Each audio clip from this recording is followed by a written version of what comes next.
What were those internal mechanisms within Islam that the intelligentsia of Muslim scholars developed to handle dissent, to manage diversity, to identify extremism, and to produce counter-narratives that had the legitimacy of knocking, in other words, more legitimacy in the house of the faithful than the narrative of the extremist.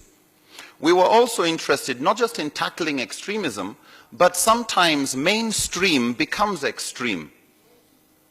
The mainstream can sometimes become extreme and unjust if time comes for a change in the religious ruling on a topic.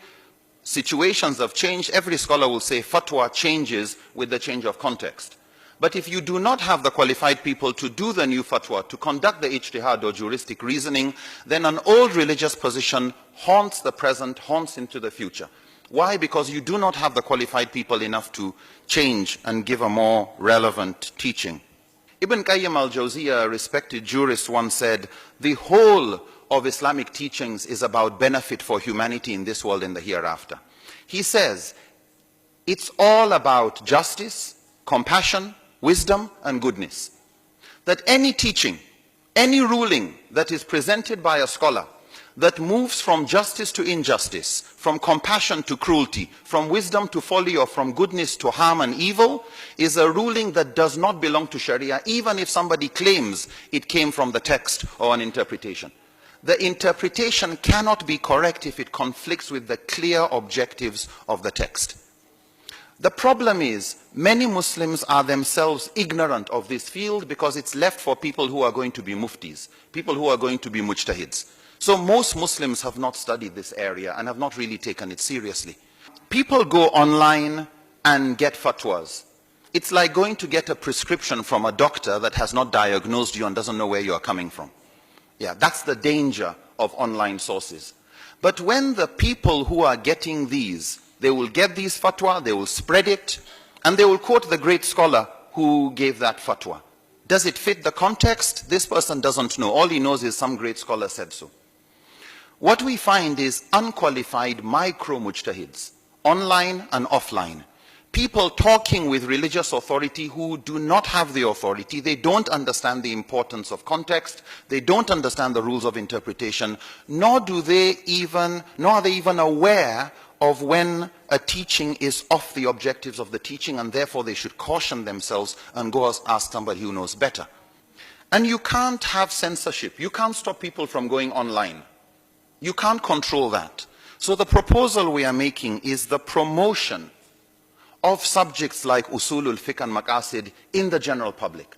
Not to make people mujtahids, but to help them know when they are dealing with somebody who is not a mujtahid, when they know somebody is not qualified. It's like learning enough about health, not to make you capable of becoming a doctor. But if a doctor tells you to take 9 tablets of an antibiotic 6 times a day, you don't need to know medicine to know, wait a minute, let me ask somebody else. In other words, to be able to put the brakes on, that they should be introduced to the minimum amount of literacy in this field. Otherwise, what you have is, when there's an argument in Chad about fixing a minimum age of marriage, you need somebody from Senegal to go and tell them about maslaha. Maslaha is one of the tools, like public interest, is a source or a secondary source of rulings in Islam. You know, there was no minimum age for riding a camel. There's no minimum age legally for holding a weapon in Islam. But maslaha requires that if it's in the interest of the public to put a minimum age for having a driving license in the interest of the public, the state has the right to do so.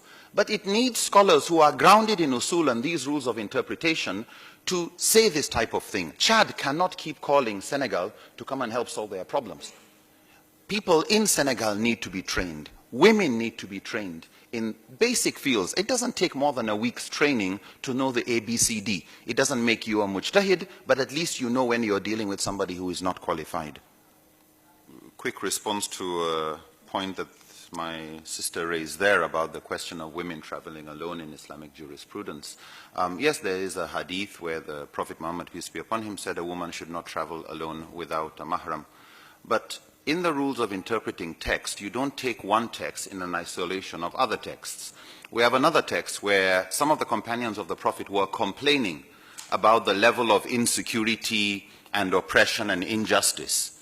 And the Prophet Muhammad said, by God, if God spares the lives of any one of you, you will witness a time when Islam would spread so far that the land would be safe enough for a woman to travel from Hira in Iraq to Makkah with nothing to fear on the road and without her husband. In another hadith, without her mahram. In another hadith, without anybody else and nothing to fear except the wolves on the way. So based on that, scholars like Ibn Taymiyyah and a number of other scholars, Ibn Hazm, Ibn Hajar, Al-Asqalani, looked at, so what is the main function of a woman has to be accompanied by a man? And they concluded it is about safety. It's about security. Is the passage safe? And that's why in the Maliki, Shafi and the Hanafi school, they had no problem women going to Hajj without anybody else, just in the group of other people. So since the purpose in the eyes of these jurists is about safety and security, then in a context where you can move by car to an airport and it is safe, you can move onto a plane and come elsewhere, it is safe, the issue of traveling alone should not be an issue for us. However, the fact is, it is a common misconception on the ground, and some of these hadith are used to stop women from traveling. But unless women themselves study these fields of the rules of interpretation, know how to counter it, you will continue to be the victim of people's ignorance or biased interpretations that are out of sync with the context of safety and security that you have today. Thank you.